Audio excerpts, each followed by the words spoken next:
But today we're going to talk about packing on muscle mass, and we're going to go through some of Tom's recommendations and tips, and I'll chime in with a few as well while we're doing this. Obviously, Tom here works with the Carolina Panthers as a strength and conditioning coach there, so he works with, I guess you could say, the elite of the elite athletes, probably in the world, at least in America. All the top elite athletes gravitate towards the NFL because the highest paying sport, all the pathways are there, well funded. So you get some absolute monsters coming through your door. But I'm sure there are times as well when there's probably dudes that are undercooked, need a bit more size as they come from college through to the NFL. So maybe let's start with training. We can move into like diet supplements and stuff like that. But around training, how does training for you look when you're looking to add size to, let's just say, a player coming in to the NFL that needs to pack on some muscle? So, well, two things. One, also previously I worked in the university setting with football. So, Oh, so even yeah, better. so the weight gain is way more common. It's just kind of funny though because it's a lot of body recomposition because we'll get a 18-year-old who's 300 pounds but is probably 30+% body fat, and you are maybe 30, it's probably close to 30, and so you are doing both simultaneously. There's enough excess calorie to do both. um, at this level we'll get some weight gain needs, especially at the skill position, so like the defensive backs and the wide receivers. Every once in a while you'll get a guy that's 155 pounds, 160 pounds that you have to put some weight on. Whoa, for real? That small? There'll be a few, not many. You'll get a few. Wow. There's a couple. Um, maybe closer to 170, probably closer to Yeah. 170. But even then, most of the guys that you look at that you would think are small are actually 195. Yeah. Like they're pretty dense. Now, as far as our methods go to do that, firstly, like we use an undulating volume system as it is for periodization. So we'll just bump our total countable volume um, for those groups that have hypertrophy needs. So that's probably the lowest hanging fruit. So for us, our countable volume will be squats, pulls, post chain RDLs, and then Hmm. pressing and upper body pulling. So that would Yep. be number one. We'll just be bumping that total countable volume, and then especially the caveat in all of this as well is our group, like most of the training is in season. We get a 10-week off season period where you can really just train, and they have less football. They still are playing football, but there's less football. But then once the season starts, the majority of your players are playing every weekend, so it's way more of a Yeah. management. You have a couple developmental players and a couple practice squad players, so they'll get an extra lift. They'll come in on Fridays in the morning and get a lift, and that'll be more of a volume kind of pump session. So we'll do like a neutral grip overhead press. We'll do arms. We'll do rows, normally like inverted rows or something like that. Yeah. Um, Now, I would say my favorite method, though, for putting on size would be something like APRE. That was something we used a lot in the collegiate setting. Hmm. So Brian Mann's APRE. We would use that with like the essentially the sophomores, so second year players in the university setting, and that is a great way to put on size. I think the Do you want to yeah. dive into APRE, what that is? So APRE is auto-regulated progressive resistance exercise, I think is what it stands for. And there's a couple options. So you can do threes. Really, you can make it whatever you want. His book gives you specific, but you can go threes, fives, sixes, eights. You do two warm-up sets, and then you do a weight that is supposed to be. So say for example we're doing APRE 6. You do a weight that is supposed to be your 6 rep max, so 83%, and you do it for an AMAP set. And then depending on how many reps you do, you adjust it for the second set. So if I got Mm. 2 reps less than 6, so in this case 4 or less, I take weight off. if I got 2 reps more, I'll add weight. It's 5 to 10 pounds, depending if you're doing upper or lower body. And then you do another AMAP set. So maybe I did my 83% and I get 8 reps. So then the next set I do is another 10 pounds more. I get 8 reps again. Fantastic. I'm done for the day. And next session, so the next week or the next time you're training lower body, I then go back to that weight. So if I was 83%, I added 10 pounds. And reps the second time, I would add another 10 pounds, and I come back 20 pounds more than I started with the week before, if that makes sense. Yeah. And if I got Love it. exactly 6 reps, then I stay at that number. If I got less, I go down. And then that time every week, you are really able to track it, and you get these two AMAP sets. I think the research is really showing the value of doing that. Basically, all the hypertrophy research that I've read recently, and you can please correct me here, but I believe it's basically you're counting the sets within 2 reps of failure, and you increase hypertrophy by accumulating sets within 2 reps of failure. So these APRE sets are giving you 2 of those in a session, and it's giving you quite a within that range. So those are stimulating reps. Nice. Yeah. So it'll be 2 warm-up sets, 2 of those sets. Would you do 2 of the same muscle group then? So for example, if you did bench press, you did your 2 ARP or AAP, I can't remember which way it goes, sets, and then you'd go a second exercise would use dumbbell incline bench. Would that be something you would do, or would you just do those sets just for one, say, we would just pattern? do one, but you definitely could do a dumbbell Yeah. incline after, because I said at the beginning how we do our volume calculations. We end up actually probably pressing less than I would say is more common. Like we normally only do one pressing exercise in a session. The only time that'll change is if it's like a half kneeling dumbbell overhead press or something like that. Then we might also do a dumbbell press of some kind or a bench press, and that'll be an accessory. But rarely do we flat bench and then also do a dumbbell incline or something. Yeah. But for anyone listening, if you're not a competitive athlete, you can definitely add bench press, dumbbell inclines, etc. if you're doing, for example, more volume on a push day. But I'll add something else as well that I tend to like to use before I come back with some more questions with Tom. But especially if you're a little older, maybe a little beat up, maybe don't have as much time, doing bodyweight exercises for rep targets is something. I mean, I've been doing this recently as well, which I've been enjoying. So, for example, you pick push-ups in inverted rows. You aim for, say, 60 push-ups and 40 inverted rows, and you basically superset back and forth, trying to hit those numbers in the least number of sets possible. And that's really nice, just because it's super easy to recover from because it's body weight. So basically, if you've got a lot of other things going on, you can do things like that, and then obviously you can increase the reps as you get better at it. You can try do it in less sets by keeping the reps the same. You can do it with pull-ups and dips is another combo you can use there.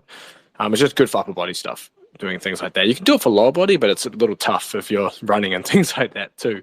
But with your guys, you go. No, sorry. Yeah, well, it makes it. It's what we talked about. The science is saying get those stimulating reps, and that means every single time you're going, you're getting close to that point. Yeah, exactly. Or you're just accumulating volume, regardless, and yes. Which can be helpful too. But yeah, do you want to be as close to failure as possible? Typically, when we're trying to maximize muscle growth. But if you don't want to be so beat up, you can do these bodyweight ones. You can just stay a little further away from failure and just accumulate volume. That's another option. But with your guys, are you still doing a lot of hypertrophy work for the lower body, even though your guys got to run often or be on the field often? We don't have to. I mean, you said it at the beginning. The gentlemen who come through these doors are absolute mutants, and the amount of total hypertrophy work we have to do is so minimal. Like they're so fast twitch, 3s to 5s gets them bigger. It's you just getting them to squat or trap bar deadlift is hypertrophy, and it's right when you're that fast twitch, then you are producing so much metabolites, so much lactate, like you're stimulating growth, and Yeah. they recover really well. That's why they're here. So we don't have to do a ton of hypertrophy. We will do, like, on Fridays we do arm fat arm Friday, stuff like that, because they like it, and you get a good crew, and it keeps the elbows healthy for the amount of contact that they have to take. And then it's not hypertrophy work, but we'll do a lot of, like, not a lot. We'll do some, like, quad pump stuff, TKEs, leg extension holds, leg extensions, some calf work. We use the Kaiser equipment quite a bit for that stuff. Really just more for joint health than anything. Nice. Yeah. Yeah. I'm with you on well, at least for sporting athletes, typically lower body size training isn't very, I guess, conducive to the rest of your training because you'll be limping for the rest of the week. Yeah, we're definitely not trying to get them too sore, especially in season. Yeah. What we talked about, like, it's way more of management and Yeah. management of the stress on the field. So Yeah, for sure. we're doing the best we can. Nice. Keep them moving. The other on the APRE topic from before, I think something like 531 is very similar to APRE. Yeah. Yeah. But as you become a more advanced trainee, you like something like APRE 2 drop sets, or as you become stronger, sorry, not drop sets, AMAP sets, becomes very taxing, right? If the stronger you are, then the more taxing it is when you get close to failure. So 531 as a more advanced trainee, I think is more valuable.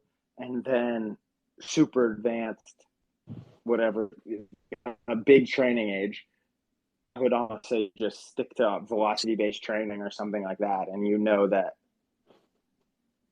you're going to stay healthy. You can use velocity drop-offs or velocity cutoffs in order to know that you're in those stimulating ranges and not actually failure, because that can get dangerous. Yeah, for sure. Do you have, maybe for the general population person, someone who's not in the NFL or training for a certain sport, training splits? Any training splits you're fond of? Personally, I'm a big full body guy. So like a 3-day a week total, where your Monday or your day 1 and your day 3, your Monday and Friday are your big days, and your day 2 maybe is more unilateral. Or you make your day 2 just mostly accessories, and you squat on your Friday and deadlift on your Monday, or whatever you do it, and you mix your presses, mix your angles. I'm also a big variety guy, so get one of every angle, one of every movement. Try to fix them in as you go. I also, though, lower split, almost like a left side, but you can do a 4-day that way. I think that works pretty well. I've messed around with a push-pull lower. I think it's hard to accumulate enough sets that are stimulating when you're only, like, doing pulling exercises once or twice a week, really once a week. I don't know. Yeah, I know there's more than that, but yes. No, those are solid. Yeah, I'm big. I like the upper lower, just because you can basically hit, I guess, all the upper body muscles twice. This space was downloaded via spacesdown.com. Visit to download your spaces today. And all the lower body muscles twice within that. Push-pull legs. Push-pull legs, if you're doing 6 times a week, I mean, you're pushing twice, pulling twice, lower body twice, but damn, it's tough. If you're doing that kind of schedule, you really need to have everything else in line to be able to run a proper push-pull legs. I was almost thinking push-pull legs as a 3-day more so than a 6 set, but yeah, you're right. Yeah, you could do push-pull legs. You have to do it as 6, I guess, to get enough volume. You're exactly right, but yeah, you better have your sleep and your nutrition dialed in. Yeah, exactly. And then I think that covers most of the training stuff. I mean, you can just chime on more training stuff along as we chat anyway if you want. But if we move on to the dietary or the nutrition side of getting huge, packing on muscle. I think with you guys got like a full cafe and everything's kind of catered there, right? It's a Oh little yeah, easier for your guys to do it. there is breakfast, lunch, dinner, like in the Dude, cafeteria. We just nice. got a new chef this year that's amazing. The food is phenomenal. Dude, that sounds perfect. It's very very lucky. Nice. So what's okay? What's normally on the menu then for an NFL player's, I guess, day of eating? So for breakfast, they'll have an omelet station, sandwiches pre-made. Then they'll have like a buffet option that has eggs, a variety of potatoes. We are in the South, so we have grits almost every day. We'll have some oatmeal options.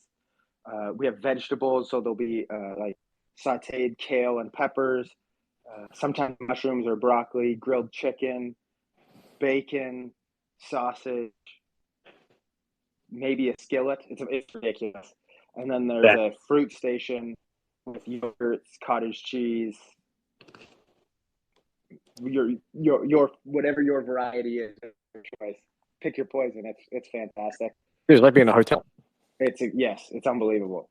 And there's also like there's snacks just around the building at all times. It's what you're about. So if you want to gain weight, you need to be in a caloric surplus.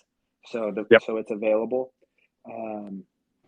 But then for lunch, there'll be again veggies first, vegetable options, and then two proteins, as well as usually a fish, and then two carbs. Usually there's a potato and a rice option.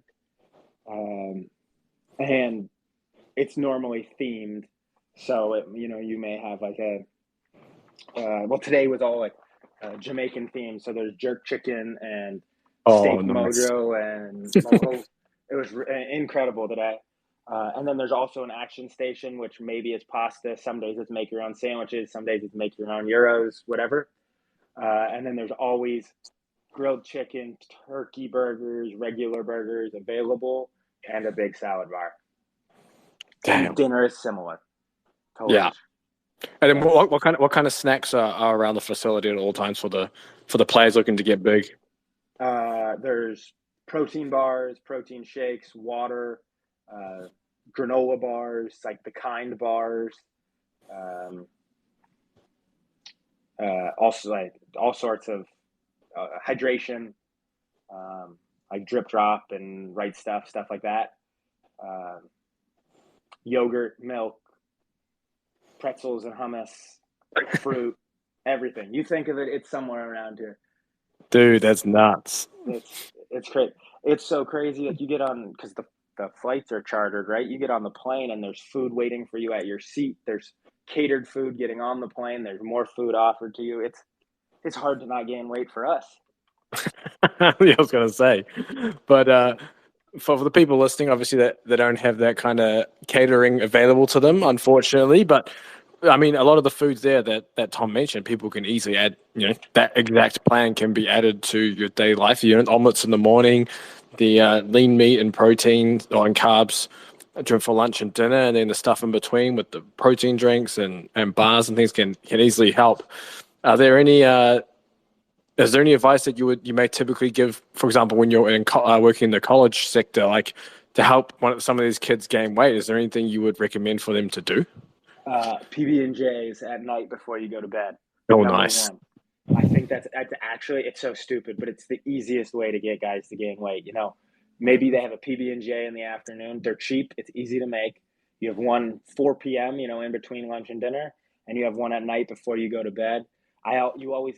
It's a joke even amongst like our offensive linemen. So the guys that are 300 to 330 pounds, how in college they all ate peanut butter jelly and honey, or peanut butter banana and honey, just scarf them down before they went to sleep every night. I do think that's probably one of the easiest ways to get calories in that people like. That you just made a lot of people happy listening to this. That's. I also think a big thing is eating more carbs. Oh yeah. It's currently so vilified in our health culture, but that's the fuel. That's what causes your muscles to contract, relax. What causes the recovery? Like you need glycogen. You need glucose, right? Yeah. Now I'm not saying you need to go have sugary drinks at night or whatever, or really sugary drinks at all, but you need pre-training, post-training, and significantly more carbs than most people want to be eating Yeah. or think they should be eating. Yeah, exactly. 100% on that. I'm a big fan of high carb diets for anyone who's looking to actually perform in training and pack on mass. But there's actually some things that I've done as well when I was smaller, trying to gain as a hard gainer, trying to gain mass. I would add olive oil to like my lunch and dinner. That's literally like 200 calories each. That's an extra 400 calories a day of healthy fats. I'd even put it on like pizza. I'd have like a whole pizza and put olive oil on top of it, like crazy shit like that. Um, what else did I do? I did like protein shakes, but I'd use like full fat cream in there as well to like increase the calories, do stuff like that. Add Shit, what else did I used to avocado do? to everything. Yeah, that's another one. You can just there's so many simple ways of doing it that you can add like just little bits of calories here and there just into your meals. But ideally, you want to increase your carbohydrates enough and use foods that aren't so. You almost got to do the opposite to when you want to be, I guess, very healthy and trying to lose weight, where typically you would go with high fiber, dense foods to keep you full and etc. But when you're trying to get mass, you should be going for like stuff that digests really well and quickly. You know, your white rices, white pasta, cereals, all that kind of stuff that digests super quick and a relatively high calorie compared to say a potato, which doesn't have that many grams of carbohydrates in it per 100 grams compared to something like rice, etc. So those little changes can make big changes to your diet when you're trying to gain muscle. No question. I think I got to know how familiar you are with Stan Efferding's vertical diet, Oh yeah, yeah, but the white rice, some beef, you're good to go. You can eat as much of that as possible. You'll get bigger. There's no doubt about it. oh yeah, for sure. And Some that pink brings us. Himalayan sea Oh yeah, salt. I don't know what else he talks about. That's orange he juice. There you go. orange juice and carrots. That's like the whole diet. But that brings us to the supplement side too. So obviously, supplements are kind of like the cherry on top of the pyramid. You got to get this other stuff down around the training and nutrition that we've already talked about. But around supplements, are there anything that your guys use in particular or you typically recommend? Creatine, fish oil are Mm-hmm. 1A, 1B. And then a multivitamin, magnesium, zinc, vitamin C, vitamin D. I guess they're in their multivitamin, but that's pretty much Mm-hmm. our standard go-to. Yeah, I think pre-training beta alanine can help. There's some good nice. research behind that. Also, like beet juice supplements can help pre-training and a pre-workout. Post-training tart cherry. Oh, yep. I don't know how much that really helps for your hypertrophy if it's anti-inflammatory, but I don't think it's enough that it's blunting any of the effects of training. Mm-hmm. Like I wouldn't say go get in a cold tub for post training. That clearly Yeah. is not the right thing, but I don't think your tart cherry juice is going to kill you. Yep. Especially if you're training hard enough, like you're not getting it blunted by your tart cherry juice. That would probably be my biggest ones. Really though, like we always sleeping and eating are so important. If Oh, you're yeah. not taking care of those, nothing else matters. Yeah. I would even then say, so your magnesium, whatever, like time up your supplements to make you sleep better. Figure out, timing up your meals to let you sleep better. Like if you're eating within 2 hours of going, like 2 hours before you go to sleep or less, you'll notice. Like I don't know how you track your sleep with a Whoop or an Oura Ring or what. I use my Apple Watch. I just have an app, and if I eat too late, my heart rate will be 7 to 10 beats per minute higher, depending on how fatty the meal is before bed and how well I digest it. And that right there is blunting my training benefits. I think that we're so worried about small things that are trivial. What type of creatine we're taking is not really that important as long as we're taking creatine and we're sleeping. Yeah. There's it's definitely getting the priorities right. Yeah, for sure. And it's actually a good plug because Lift Big Eat Big, we've just actually released our own creatine monohydrate. Go to shop.liftbigeatbig.com and it's there for you, for anyone listening. Look at that. I didn't even know. Perfect. I would even add to that list, especially for people, I guess people who are just kind of training to get big, aren't doing any other sports, stuff like that, or even just other sports. But protein powders, if you can't get your dietary or your daily protein intake in from food, I know for some people it can be difficult if they're busy, have lots of work, meetings, other obligations, and things like that. Maybe they miss meals during the day. A protein powder is definitely worth having to get you to that protein intake.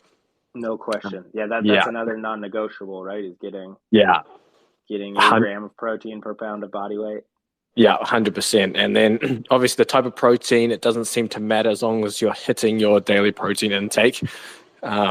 Typically, most people use whey protein just because, one, it's typically the cheapest, it tastes best. And I mean, you can say it spikes the muscle building process higher than any other protein post training. But again, these acute effects don't really matter in the long term when you're hitting your targets well. So protein powder. And then if you are really desperate and are really busy, a mass gainer / meal replacement can also work. Because you can get, if you get a good mass gainer that uses proper ingredients and stuff, you can get some ones that are like 400 or 500 calories a serving. They'll give you like 50 grams of protein, 75 carbs, but it's from like dehydrated sweet potato and oats and stuff, and then like good protein sources too. So those things can be helpful. I wouldn't go relying on those things as your main staple, but one, if you're really struggling to eat all your food, or two, you're really busy, that can also be an option. No question. If you want to get down there, if you want to go down that road too. Do any of your guys use mass gainer? I'm sure some did in college. I don't really know as much now. That's not something we provide. There are obviously there's stringent testing, so our all of our supplements have to be certified. Informed Sport, NSF, Informed Sport or NSF. So anything that we offer is we don't offer meal replacement supplements like that. Then we do offer protein shakes, a bunch of different varieties, bunch of different flavors, and then creatine, all the ones we talked about before. Not a mass gainer. I'm laughing though. I have a bag of it in the corner of my office right now. I didn't even realize I had until you started talking about it. That'll be a meal after this. Exactly. your pre-dinner dinner.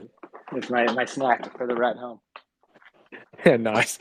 And then just as some other random tips to round this off, I think number of meals per day is an important one to touch on because, I mean, as you mentioned, carbs have been vilified, but obviously eating more than 1 or 2 meals a day is now vilified because apparently fasting's the new way to cure all diseases and health problems. So people will only eat, 1 to 3 times a day, if that. But if you're only eating like 1 to 3 times a day, imagine trying to fit in 3,000 plus calories into all those meals. That's, that's 1,000 calories plus. Yeah, it's 1,000 plus calories a meal. And if anyone's been eaten 1,000 plus calories in a meal, even if it's good food, you don't feel like eating for a long ass time, especially if you, don't do it, or if you do it with, restaurant food and things like that, or fast food. I mean, if you do that in the morning, you don't feel like eating for the rest of the day. And then how are you going to fit those calories in? So I think that's an important point. Later, you got to do it again. Exactly. So I think that's important. You want to aim for usually 4 plus, typically 5 I found works well, meals a day, so you can get all those calories in. Plus, you want to kind of work it around your training anyway. Because if you're only doing 2 or 3 meals, typically, yes, there's no anabolic window, et cetera, but you still want to eat relatively close-ish before to fuel your training, and then after to help recover from training. So it's just a thing to be aware of and kind of plan your meals as Tom mentioned as well about, plan your meals like around your sleep as well. Like don't eat so close to your sleep. Same thing around training. Eat before and after training to help facilitate recovery and fuel your training. And then that way you can space your meals out throughout the day.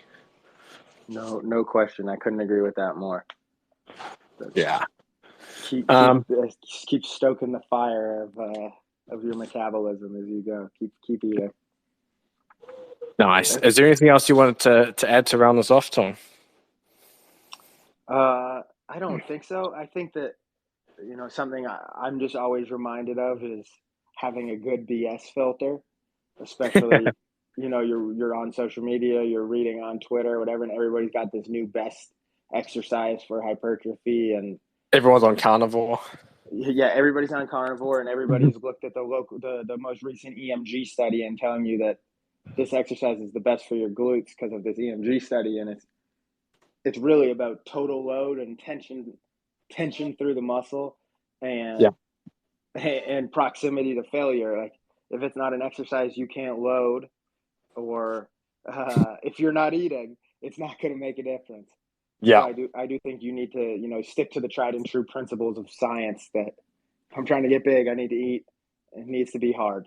The body doesn't want to adapt if it's not life threatening, right? I always joke about this, but our ancestors have evolved over thousands of years living on the savannah because of hard things. You don't just show up and do something easy and expect the body to change. That would not be efficient. Oh yeah. Oh yeah. That's a big thing. People really don't train hard enough to see change. Like going through some machines at the gym and doing a few sets here and there ain't going to cut it. Absolutely not. It's got to be tough. It doesn't mean every session is absolutely ball busting, but at some point you just got to push. Some of them have to be, though. Every like definitely not every session, because you won't make it. But every once in a while, it's got to be hard enough that the body questions if I don't adapt, am I going to be okay? No, exactly. Yeah. I think we'll round this off here, but make sure if you're listening to the replay of this is on Twitter or X. So make sure you follow Lift Big Eat Big on Twitter or X to stay up to date with these live spaces. You can also follow Thomas. You can go Barbeau Training, BARBEAU Training. And then you can follow Tom there as well with all his S&C takes. But cheers for coming on, Tom. Thank you. It's always a pleasure.